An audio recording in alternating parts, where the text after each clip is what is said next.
സന്തോഷമുണ്ട്. 10.79 റെക്കോർഡ് പ്രതിഷ്ഠ ഓടിയത്, അത് ഇടാൻ പറ്റാത്തതിൽ ഒരു 9 മൈക്രോ സെക്കൻഡിന്റെ വ്യത്യാസം. അതെ ഇടാൻ പറ്റാൻ ഭയങ്കര സങ്കടമുണ്ട്. അതിലെല്ലാം സന്തോഷമാണ്. പിന്നെ ആംഗിൾ ബെസ്റ്റ് മാച്ചിനോ ആംഗിൾ ഇഞ്ചുറി 1 മാസം ഉണ്ടായിരുന്നു. അതുകൊണ്ട്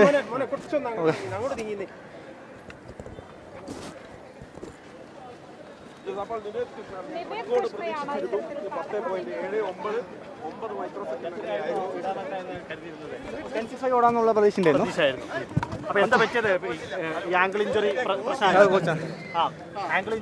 അതെ ആംഗിൾ ഇഞ്ചുറി പ്രശ്നം തന്നെയായിരുന്നു. 1 മാസത്തോളം റെസ്റ്റ് ആയിരുന്നു. വരുന്ന അവിടെ ഒരാഴ്ച വർക്കൗട്ട് കിട്ടിയിട്ടുള്ളൂ.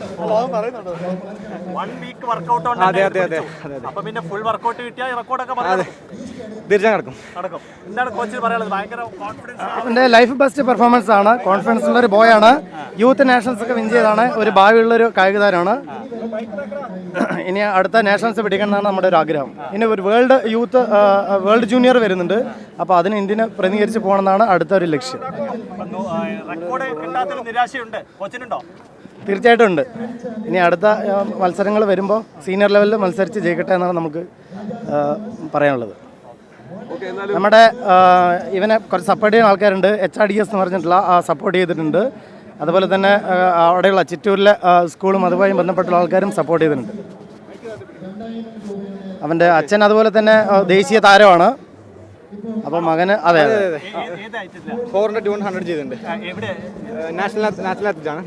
ഗോൾഡ്, സിൽവർ, ബ്രോൺസ് എല്ലാം നേടിയിട്ടുണ്ട്. അതെ അച്ഛൻ തന്നെ ഇൻസ്പിറേഷൻ.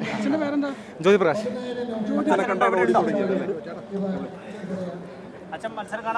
വന്നിട്ട്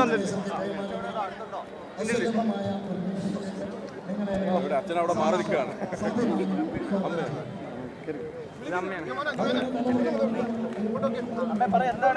വളരെ സന്തോഷം. ഇപ്പോഴും സന്തോഷമില്ല.